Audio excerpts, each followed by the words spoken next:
I'm going to teach you 5 things that will steal your focus and very easy to put into place practices for increasing your productivity that are infallible. As someone who is an ADHD, creative, empathic entrepreneur, I have struggled with focus throughout my life. Not a lack of focus, but more a distractibility, more a desire to go down the rabbit hole. And on that note, there's a saying that I heard recently that I love that says, if you chase 2 rabbits, you're not going to catch either one of them.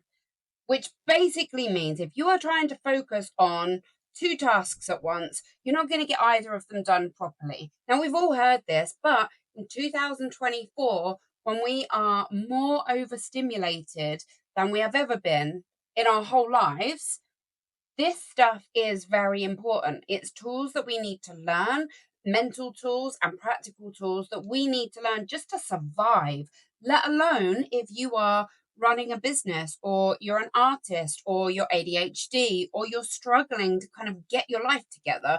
It can be really hard and it's not your fault. By the time you've been awake for 15 minutes, most of us have checked our phone or the radio's on or the TV's on, and you have had more sensory input than your brain is designed to actually take in, probably for the entire day. So be compassionate with yourself. That's number one. Be very forgiving of the time you are living in, because we live in a time where it's literally nuts to try and be calm, be focused, and get things done. And we are fighting against the tide. However, this isn't something that's going to change anytime soon. It is 2024, then it will be 2025, 26, 27, and this is only going to get more intense. We are in such a crazy time of life, but we can learn new tools and new techniques to help us to focus. So let's get into it. First of all, what things are going to steal your focus? Because if you know the things that are going to take your focus away, you're already ahead of the game. So there's a book called The Number One Thing by Cal Newport. And in it, he says some very interesting things that are so helpful. I highly recommend the book.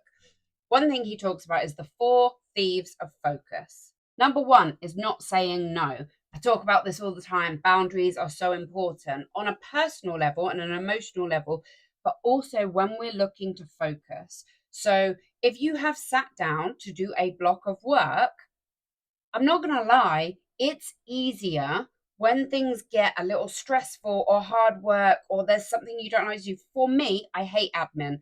Hate it. I hate it. I cannot say it enough. So if I have a task that I need to complete that involves admin, my monkey mind will absolutely distract me and will throw a million other things at me that I could do to take me on those directions, to give me that dopamine hit, that instant gratification of I've done a thing, tick, tick, tick.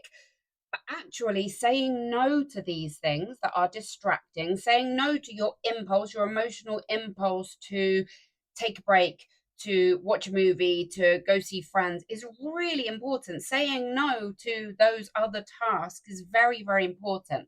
Number 2 of the 4 thieves of focus is a fear of making a mess or a mistake. Now, the creative process is chaotic. By its very nature, it is chaotic.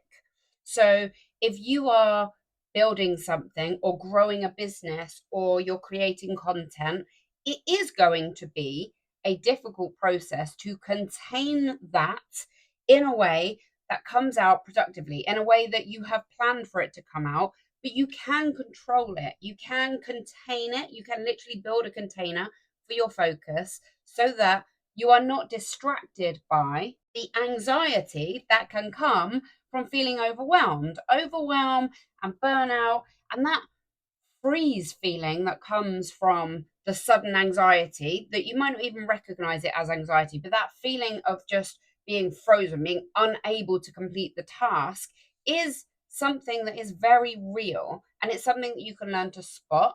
And it's something that you can make a conscious decision to acknowledge. I see that anxiety. I see my desire to freeze. I see my emotions spinning out. And you can choose to not allow that to impact your actions. So this is very important. This is something that has really changed my life. My own life coach taught me this, and it has stayed with me, and I will teach it to whoever wants to listen. But your emotions should not dictate your actions. Really simple, but so profound. Your emotions do not dictate your actions. You can also replace that with your impulses. Your impulses do not dictate your actions. So when you get up or you sit down and you are ready to do a task, whether you're at work, you're working for yourself, whatever it is that you are working on, when you make that decision to go ahead and work, but actually your emotional state says, this is too hard, I'm distracted, there are other things I want to do, I don't feel motivated to do it. Motivation is an emotional state. You learn to ignore that, and this is where discipline comes in. You learn to ignore it, push through, do the task anyway. Number 3 on the list of 4 thieves is personal energy mismanagement. So burning yourself out on other things. So maybe you've been too social to actually be productive in your work. Maybe you haven't given enough energy and time to your health. Maybe you haven't slept enough. Maybe there is something else that is taking too much of your energy to allow you to have the energy you need to complete the task that you're working on. So, becoming aware of how much energy you have in the chronic illness world, there is a saying that I actually find very, very useful in situations like this. And that is, you have a certain amount of spoons in a day, certain amount of spoonfuls of energy. This could be anything. You have a certain amount of measures, leaves, doesn't matter what it is, cups. You have a certain amount of energy, and all the things that happen during your day take out from that energy or put in from that energy. You have a cup, a vessel of energy that is you.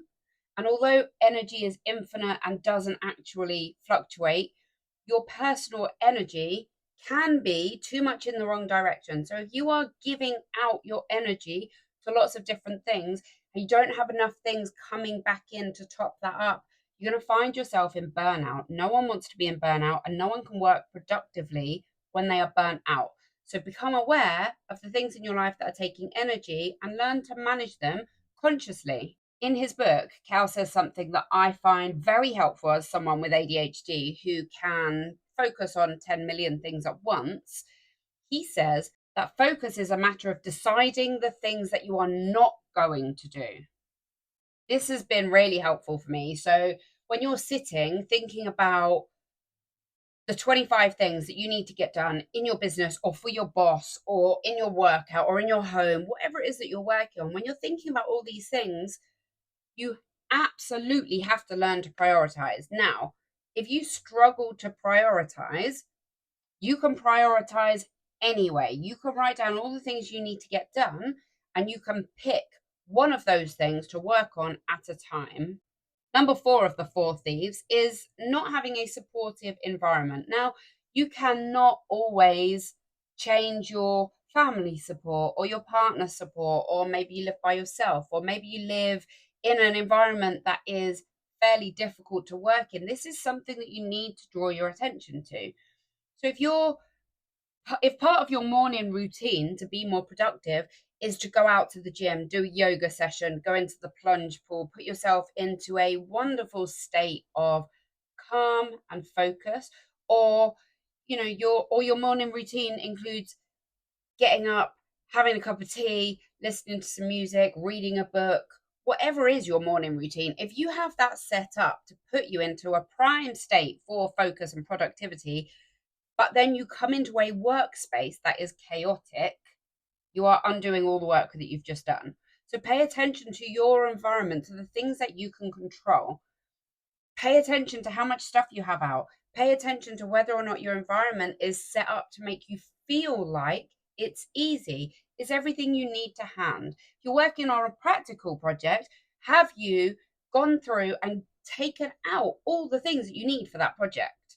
Have you done a recce and an assessment? Planning is everything. Many successful entrepreneurs spend as much as 50% of their time every single day just planning. That shows you how important it is to plan. The number 5 thing that I want to give you that will diminish your focus is something that I learned recently, and again has had a profound impact on me. And that is the idea of echoes. So, as hard as I try, when I wake up, I check my phone. Now, I have an 18-year-old daughter that pretty much doesn't live with me anymore. So, one of the first things I want to know is, does she need anything? Has she messaged me? Has there been something happened overnight? Does she need anything from me during the day? Is there something I need to attend to? I then go quickly into partly curiosity and partly this misidea of pre-planning, and I'll quickly scan through. I'll have a look at my messages, my emails, all notifications. I will scan through it and make myself feel like it's okay because I'm just scanning it and making sure there's nothing urgent.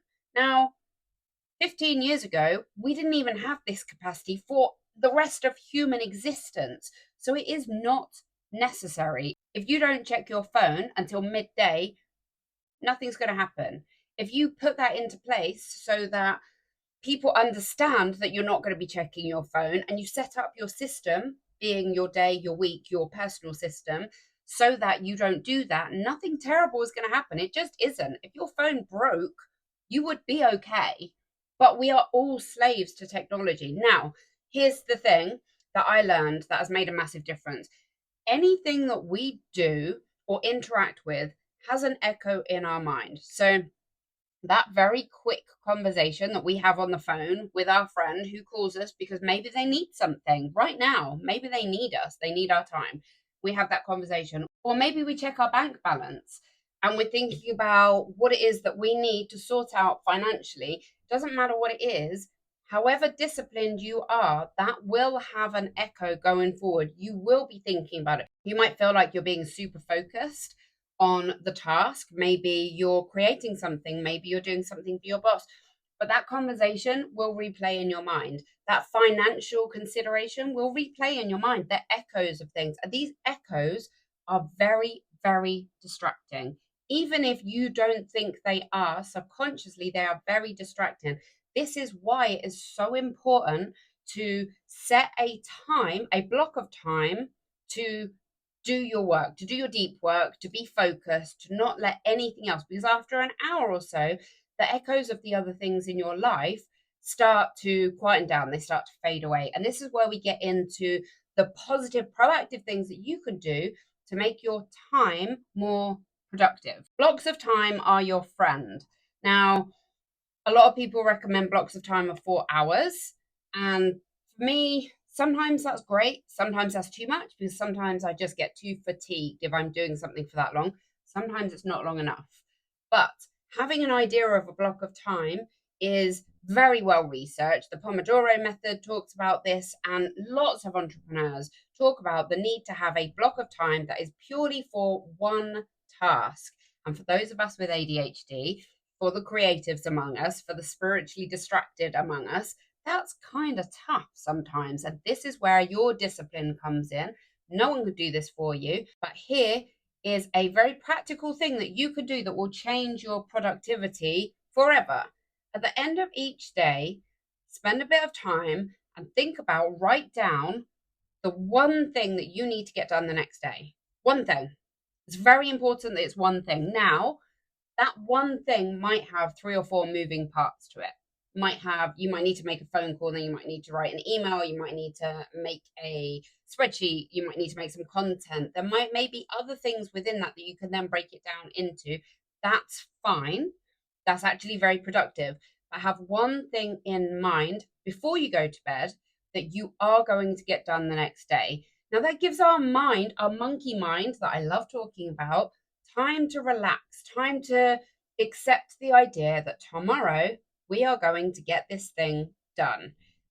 Think about it, plan it, write it down, forget about it, and let your sleeping mind just come around to the idea that this is what it's doing. I feel like we do a lot of resolution in our sleep, in our rest state.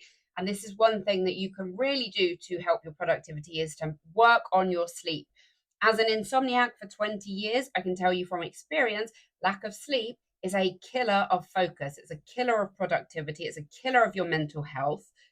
Focus first and foremost on that. Look after your health, your nutrition, your spiritual health, your emotional health. And what this will do, making this plan the night before, is it will prime you. So when you wake up, you're not reacting to the day, which is not a focused, productive state to be in. You wake up productive. You wake up, you think, I have this thing to do, planned it last night, I already know what I'm doing. Do not let anything else distract you. Block out that time if that's possible for you. Or if you're a night owl, which I am naturally, then go through your day getting all your things done, but have a block of time where you know categorically that is when that one thing is getting done. If you do this one thing and you work on your sleep and your health, your holistic health, that will increase your productivity and your focus more than anything else you can possibly imagine. And it will be so effective that you will then be able to look into other ways to increase your productivity and your focus. So, to recap, the four thieves of focus are not saying no, fear of making a mess or mistakes,